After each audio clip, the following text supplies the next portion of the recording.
ओम नमो नारायणाय।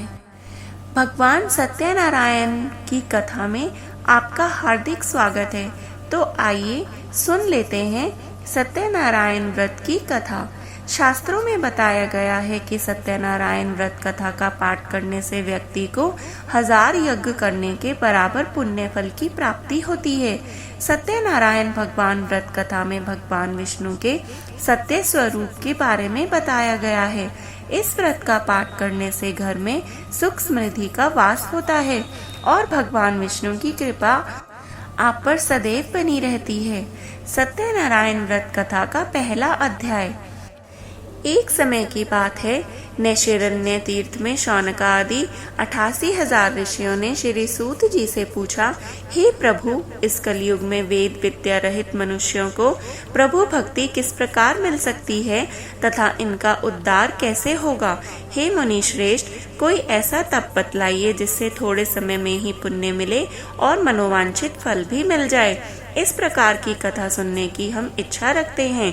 सर्व शास्त्रों के ज्ञाता सूत जी बोले, हे वैष्णवों में पूज्य, आप सभी ने प्राणियों के हित की बात पूछी है, इसलिए मैं एक ऐसे श्रेष्ठ व्रत को आप लोगों को बताऊंगा जिसे नारद जी ने लक्ष्मी नारायण जी से पूछा था और लक्ष्मीपति ने मुनि श्रेष्ठ नारद जी से कहा था। आप सब इसे ध्यान से सुनिए। एक समय की बात है, योगी राज नारद जी दूसरों के हित की इच्छा के लिए अनेकों लोकों में घूमते हुए मृत्यु लोक में आ पहुँचे। यहाँ उन्होंने अनेक योनियों में जन्मे प्राय सभी मनुष्यों को अपने कर्मों द्वारा अनेकों दुखों से पीड़ित देखा। उनका दुख देखकर नारद जी सोचने लगे कि कैसा यत्न किया जाए जिसके करने से निश्चित रूप से मानव के दुखों का अंत हो जाए। इसी विचार पर मनन करते हुए वह विष्णु लोक में पहुंच गए।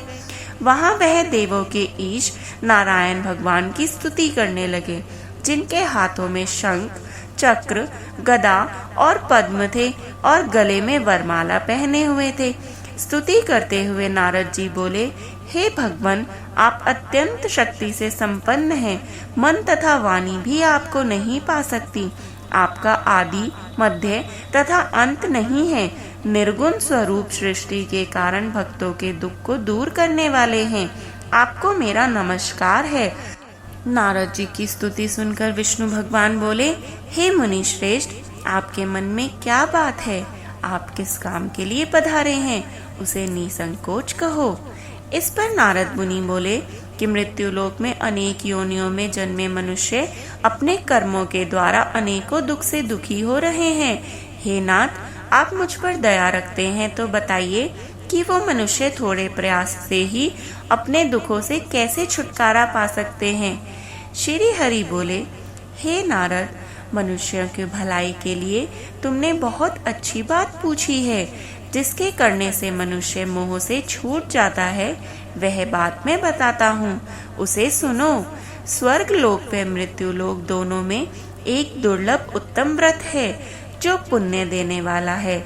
आज प्रेमवश होकर मैं उसे तुमसे कह देता हूँ। श्री सत्यनारायण भगवान का यह व्रत अच्छी तरह विधान पूर्वक करके मनुष्य तुरंत ही यहाँ सुख भोग कर मरने पर मोक्ष पाता है। श्री हरि के वचन सुनकर नारद जी बोले कि उस व्रत का फल क्या है और उसका विधान क्या है। यह व्रत किसने किया था? इस व्रत को किस दिन करना चाहिए? सभी कुछ विस्तार से बताएं।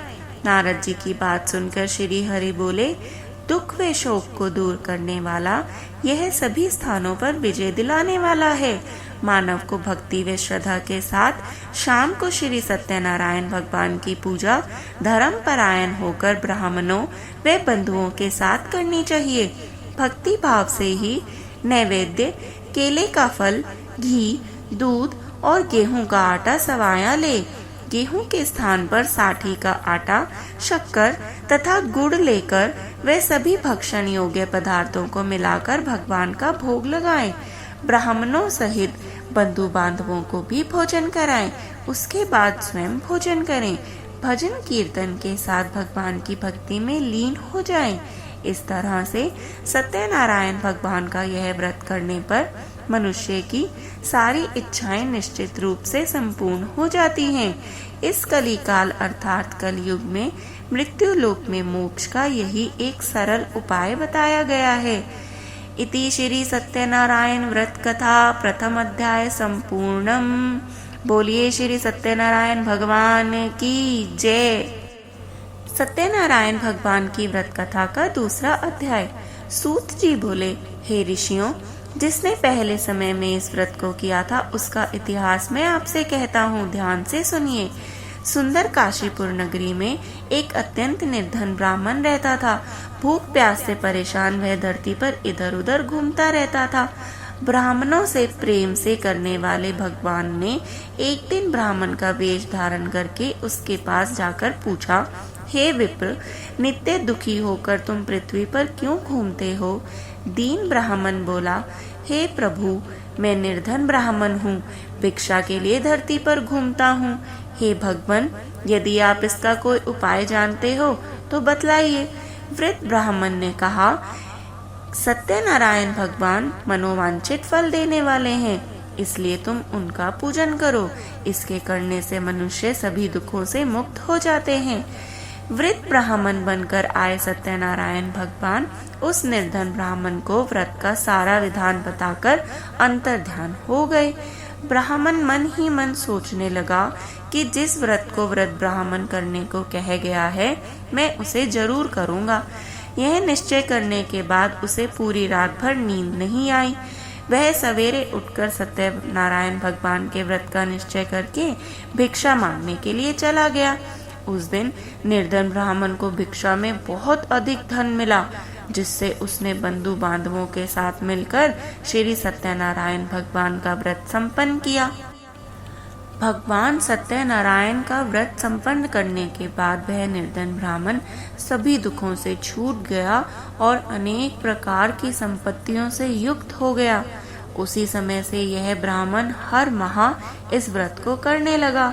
इस तरह से सत्यनारायण भगवान के व्रत को जो मनुष्य करेगा वह सभी प्रकार के पापों से छूटकर मोक्ष को प्राप्त होगा। जो मनुष्य इस व्रत को करेगा वह भी उस ब्राह्मण की भांति सभी दुखों से मुक्त हो जाएगा। सूत जी बोले कि इस तरह से नारद जी से नारायण जी का कहा हुआ श्री सत्यनारायण व्रत को मैंने तुमसे कहा। हे विप्रो, मैं अब और क्या कहूँ? ऋषि बोले, हे मुनिवर, संसार में उस विप्र से सुनकर और किस किस ने इस व्रत को किया, हम सब इस बात को भी सुनना चाहते हैं। इसके लिए हमारे मन में श्रद्धा का भाव है। सूत जी बोले, हे मुनियों, जिसने इस व्रत को किया है वे सब सुनो। एक समय वही विप्र धन व ऐश्वर्य के अनुसार अपने बंधु बांधवों के साथ इस व्रत को करने को तैयार हुआ। उसी समय एक लकड़ी बेचने वाला बूढ़ा आदमी आया और लकड़ियां बाहर रखकर अंदर ब्राह्मण के घर में गया। प्यास से दुखी वह लकड़हारा उनको व्रत करते देख विप्र को नमस्कार करके पूछने लगा कि आप यह क्या कर रहे हो? तो उन्होंने बताया कि व्रत कर रहा हूँ तथा इसके करने से क्या फल मिलेगा, कृपया मुझे भी बताइए। ब्राह्मण ने कहा कि सब मनोकामनाओं को पूरा करने वाला यह सत्यनारायण भगवान का व्रत है। इनकी कृपा से ही मेरे घर में धन धान्य आदि की वृद्धि हुई है। विप्र से सत्यनारायण व्रत के बारे में जानकर लक्कड़हारा अति प्रसन्न हो गया। चरणामृत लिया, प्रसाद खाया और अपने घर आ गया। और लक्कड़हारा मन ही मन यह संकल्प लेने लगा कि आज लकड़ी बेचने से जो भी धन मिलेगा उसी से श्री सत्यनारायण भगवान का उत्तम व्रत मैं भी करूंगा। मन में इस विचार को लेकर बूढ़ा आदमी सिर पर लकड़ियां रखकर उस नगर में बेचने गया जहां ज्यादा धनी लोग रहते थे। उस नगर में उसे अपनी लकड़ियों का दाम पहले से 4 गुना अधिक मिला। बूढ़ा बाबा प्रसन्नता के साथ दाम लेकर केला, शक्कर, घी, दूध, दही और गेहूं का आटा ले आया और सत्यनारायण भगवान के व्रत की अन्य सामग्रियां जो भी जरूरी थी लेकर अपने घर आ गया। वहां उसने भी अपने बंधु बांधवों को बुलाकर विधि विधान से सत्यनारायण भगवान का पूजन किया और व्रत किया। इस व्रत के प्रभाव से वह बूढ़ा लकड़हारा भी धन और पुत्र आदि से युक्त होकर संसार के समस्त सुख भोग कर अंतकाल में वैकुंठ धाम को चला गया। इति श्री सत्यनारायण व्रत कथा द्वितीय अध्याय संपूर्णम। बोलिए श्री सत्यनारायण भगवान की जय। सत्यनारायण भगवान की व्रत कथा का तीसरा अध्याय। सूत जी बोले, हे श्रेष्ठ मुनियों, अब आगे की कथा कहता हूँ, सुनिए। पहले समय में उल्कामुख नाम का एक बुद्धिमान राजा था। वह सत्यवक्ता और जितेंद्रिय था। प्रतिदिन देव स्थानों पर जाता और निर्धनों को धन देकर उनके कष्ट दूर करता था। उसकी पत्नी कमल के समान मुख वाली तथा सती साध्वी थी। भद्रशिला नदी के तट पर उन दोनों ने श्री सत्यनारायण भगवान का व्रत किया। उसी समय साधु नाम का एक वैश्य आया। उसके पास व्यापार करने के लिए बहुत सा धन भी था। राजा को व्रत करते देखकर वह विनय भाव के साथ पूछने लगा, हे राजन, भक्ति भाव से पूर्ण होकर आप यह क्या कर रहे हैं?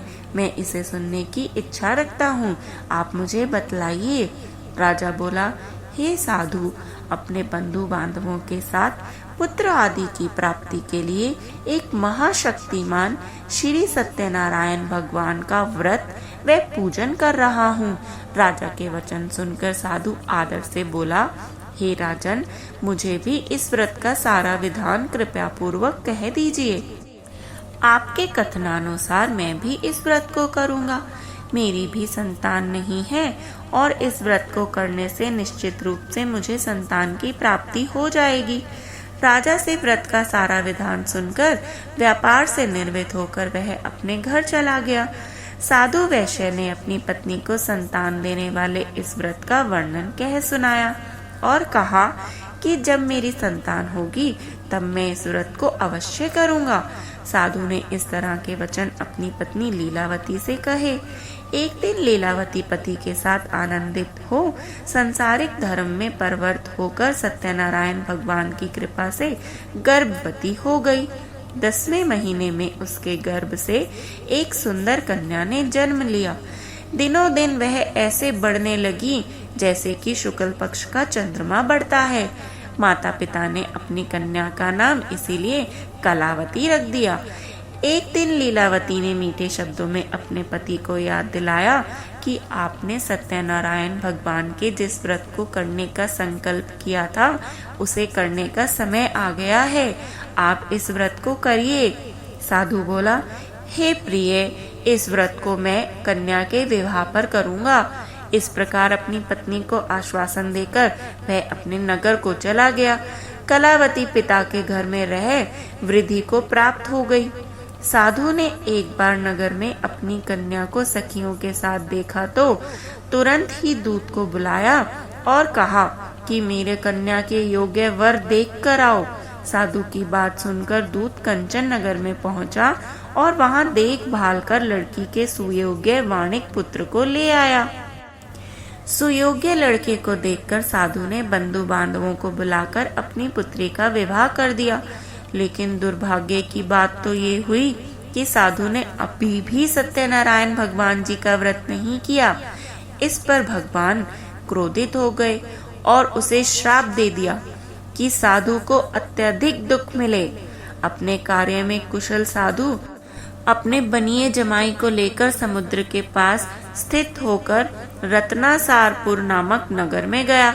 वहां जाकर दामाद ससुर ने दोनों ने मिलकर चंद्रकेतु राजा के नगर में व्यापार किया। एक दिन भगवान श्री सत्यनारायण की माया से एक चोर राजा का धन चुराकर भाग रहा था।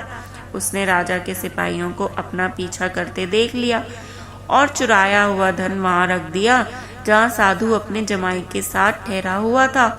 राजा के सिपाहियों ने साधु वैश्यों के पास राजा का धन पड़ा देखा तो वे ससुर जमाई दोनों को बांधकर प्रसन्नता से राजा के पास ले आए कि हमने उन दोनों चोरों को पकड़ लिया है, अब आप आगे की कार्रवाई करने की आज्ञा दीजिए।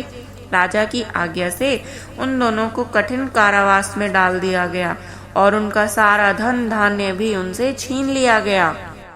उधर दूसरी तरफ श्री सत्यनारायण भगवान से श्राप से साधु की पत्नी भी बहुत दुखी रहने लगी। घर में जो भी धन रखा था उसे चोर चुरा कर ले गए। शारीरिक तथा मानसिक पीड़ा व भूख प्यास से अति दुख होकर अन्न की चिंता में कलावती ब्राह्मण के घर गई। वहां उसने श्री सत्यनारायण भगवान का व्रत होते देखा। फिर कथा भी सुन ली। वह प्रसाद घर ग्रहण करके जब गई तो रात को देर हो गई। माता ने कलावती से पूछा कि हे पुत्री, अब तक तुम कहाँ थी और तेरे मन में क्या चल रहा है? कलावती ने अपनी माता से सहज भाव में कहा, हे माता, मैंने एक ब्राह्मण के घर में श्री सत्यनारायण भगवान जी का व्रत देखा है। कन्या के वचन सुनकर लीलावती भगवान के पूजन की तैयारी करने लगी, क्योंकि उसे सब याद आ गया था। लीलावती ने परिवार व बंधुओं सहित श्री सत्यनारायण भगवान का पूजन किया और उनसे वर मांगा कि मेरे पति तथा जमाई शीघ्र ही घर आ जाएं। साथ ही यह भी प्रार्थना की कि हे प्रभु, हम सब का अपराध क्षमा करें। श्री सत्यनारायण भगवान इस व्रत से संतुष्ट हो गए और राजा चंद्रकेतु को सपन में दर्शन देकर कहा, हे राजन, तुम उन दोनों वैश्यों को छोड़ दो और तुमने उनका जो धन लिया है उसे वापस कर दो। अगर ऐसा नहीं किया तो मैं तुम्हारा धन, राज्य व संतान सभी को नष्ट कर दूंगा। राजा को यह सब कहकर वह अंतर्ध्यान हो गए। प्रातःकाल सभा में राजा ने अपना सपना सुनाया और फिर बोले कि बणिक पुत्रों को कैद से मुक्त कर कर सभा में ले आओ। दोनों ने आते ही राजा को प्रणाम किया। राजा मीठी वाणी में बोले, हे महानुभावों, भाग्यवश ऐसा कठिन दुख तुम्हें प्राप्त हुआ है, लेकिन अब तुम्हें कोई भय नहीं है। ऐसा कहकर राजा ने उन दोनों को नए वस्त्राभूषण भी पहनाए और जितना धन उनका लिया था उससे दुगना धन वापस कर दिया। दोनों वैश्य खुशी खुशी अपने घर को चल दिए। इति श्री सत्यनारायण व्रत कथा तृतीय अध्याय संपूर्णम। बोलिए श्री सत्यनारायण भगवान की जय। सत्यनारायण भगवान की व्रत कथा का चौथा अध्याय। सूत जी बोले, वैश्य ने मंगलाचार करके अपनी यात्रा प्रारंभ की और अपने नगर की ओर चल दिए। उनके थोड़ी दूर जाने पर ही श्री सत्यनारायण भगवान उनके समक्ष एक दंडी वेशधारी के रूप में आए और उनसे पूछा, हे साधु, तेरी नाव में क्या है? अभिवाणी वणिक हंसता हुआ बोला, हे दंडी, आप क्या पूछते हो? क्या धन लेने की इच्छा है? मेरी नाव में तो बेल व पत्ते ही भरे हुए हैं। वैश्य के कठोर वचन सुनकर भगवान बोले, तथास्तु, अर्थात तुम्हारा वचन सत्य हो। दंडी स्वामी ऐसा वचन कहकर वहां से दूर चले गए। कुछ दूर जाकर समुद्र के किनारे बैठ गए। दंडी के जाते ही साधु वैश्य ने नित्य क्रिया के पश्चात नाव को ऊंची उठते देखकर अचंभा माना और नाव में बेल पत्ते आदि देखकर वह मूर्छित होकर मानो जमीन पर ही गिर पड़ा। मूर्छा खुलने पर वह अत्यंत शोक में डूब गया।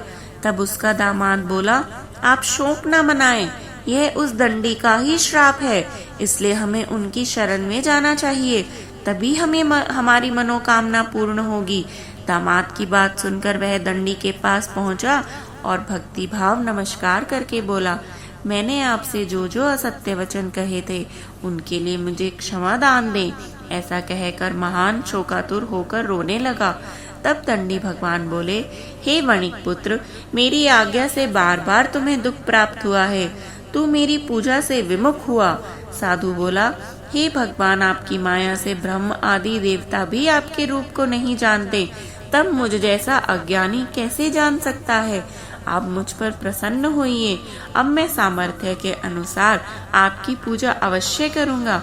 मेरी रक्षा कीजिए और मेरा सामान पहले के समान ही नौका में भर दीजिए। साधु वैश्य के भक्ति पूर्वक वचन सुनकर फिर से भगवान प्रसन्न हो गए और उसकी इच्छा अनुसार वरदान देकर अंतर्ध्यान हो गए। ससुर जमाई जब नाव पर आए तो नाव धन से भरी हुई थी। फिर वहीं अपने अन्य साथियों के साथ सत्यनारायण भगवान का पूजन किया और अपने नगर को चल दिए। जब नगर के नजदीक पहुंचे तो दूत को घर पर खबर करने के लिए भेज दिया। दूत साधु की पत्नी को प्रणाम कर कर कहता है कि मालिक अपने दामाद सहित नगर के निकट आ गए हैं। दूत की बात सुनकर साधु की पत्नी लीलावती ने बड़े हर्ष के साथ सत्यनारायण भगवान का पूजन करके अपनी पुत्री कलावती से कहा कि मैं अपने पति के दर्शन को जाती हूँ, तू कार्य पूर्ण कर कर शीघ्र आ जा। माता के ऐसे वचन सुनकर कलावती अति प्रसन्नता में जल्दी जल्दी में प्रसाद छोड़कर ही अपने पति के पास दौड़ी चली गई। प्रसाद की अवज्ञा के कारण फिर से श्री सत्यनारायण भगवान उनसे रुष्ट हो गए और नाव सहित उसके पति को पानी में डुबो दिया। कलावती अपने पति को वहां ना पाकर रोती हुई जमीन पर गिर गई। नौका को डूबा हुआ देख वह कन्या को रोता देख साधु दुखी होकर बोला, हे प्रभु, मुझसे तथा मेरे परिवार से जो भी भूल हुई है उसे क्षमा करें, उसे क्षमा करें। साधु के दीन वचन सुनकर श्री सत्यनारायण भगवान फिर से उन पर प्रसन्न हुए और आकाशवाणी हुई, हे साधु, तेरी कन्या मेरे प्रसाद का अनादर कर कर छोड़ कर आ गई है, इसलिए उसका पति अदृश्य हो गया है। यदि वह घर जाकर प्रसाद आदर पूर्वक खाकर लौटती है तो इसका पति इसे अवश्य ही मिल जाएगा। ऐसी आकाशवाणी सुनकर कलावती घर पहुंचकर प्रसाद खाती है और फिर आकर अपने पति के दर्शन पाती है। उसके बाद साधु अपने बंधु बांधवों सहित श्री सत्यनारायण भगवान का विधि विधान से पूजन करता है और इस लोक का सुख भोग कर वह अंत में स्वर्ग को जाता है। इति श्री सत्यनारायण व्रत कथा चतुर्थम अध्याय संपूर्णम। बोलिए श्री सत्यनारायण भगवान की जय। सत्यनारायण भगवान की व्रत कथा का 5वां अध्याय। सूत जी बोले, हे ऋषियों, मैं और भी एक कथा सुनाता हूँ, उसे भी ध्यान पूर्वक सुनो। प्रजा पालन में लीन तुंगध्वज नाम का एक राजा था। उसने भी भगवान का प्रसाद त्याग कर बहुत ही दुख सहन किया। एक बार वन में जाकर वन्य पशुओं को मारकर वह बड़ के पेड़ के नीचे आया। वहां उसने ग्वालों को भक्ति भाव से अपने बंधुओं सहित श्री सत्यनारायण भगवान का पूजन करते देखा, किंतु अभिमानवश राजा ने उन्हें देखकर भी वह पूजा स्थान में नहीं गया और ना ही उसने भगवान को नमस्कार किया। ग्वालों ने जब राजा को प्रसाद दिया, उसने वह प्रसाद भी नहीं खाया और प्रसाद का अनादर करके उसे वहीं छोड़कर अपने नगर को चला गया। जब वह नगर में पहुंचा तो वहां उसका सब नगर तहस नहस हुआ पाया, तो वह शीघ्र ही समझ गया कि यह सब भगवान ने ही उसके साथ किया है। वह दोबारा ग्वालों के पास पहुंचा और विधि पूर्वक पूजा करके प्रसाद खाया तो श्री सत्यनारायण भगवान की कृपा से सब कुछ पहले जैसा हो गया। दीर्घ काल तक सुख भोगने के बाद मरणोपरांत उस राजा को स्वर्गलोक की प्राप्ति हुई। जो मनुष्य परम दुर्लभ इस व्रत को करेगा तो भगवान श्री सत्यनारायण की अनुकंपा से उसे धन धान्य की प्राप्ति होगी, निर्धन धनी हो जाएगा और भयमुक्त हो जाएगा उसका जीवन। संतानहीन मनुष्य को संतान मिल जाएगी और सारे मनोरथ पूर्ण होने पर मानव अंत काल में बैकुंठ धाम को जाएगा। सूत जी बोले, जिन्होंने पहले इस व्रत को किया है, अब उनके दूसरे जन्म की कथा कहता हूँ। वृद्ध शतानन ब्राह्मण ने सुदामा का जन्म लेकर मोक्ष की प्राप्ति पाई। लकड़हारे ने अगले जन्म में निषाद बनकर मोक्ष की प्राप्ति की। उल्कामुख नाम का राजा दशरथ होकर बैकुंठ में गए। साधु नाम के वैश्य ने मोरध्वज बनकर अपने पुत्र की ओर से चीर कर मोक्ष पाया। महाराज तुंगध्वज ने स्वयंभू होकर भगवान में भक्ति युक्त होकर कर्म करके मोक्ष को प्राप्त किया। इस प्रकार श्री सत्यनारायण व्रत कथा का 5वां अध्याय भी संपूर्ण हुआ। बोलिए श्री सत्यनारायण भगवान की जय। श्री सत्यनारायण भगवान की कृपा आप पर सदा बनी रहे। ऐसी ही और पौराणिक कथाओं को सुनने के लिए कृपया हमें सब्सक्राइब कीजिए। यदि आपको आज की कथा पसंद आई हो तो अपने बंधु बांधवों के साथ हमें शेयर कीजिए। वे एक लाइक अवश्य कीजिए और जपते रहें हर हर महादेव।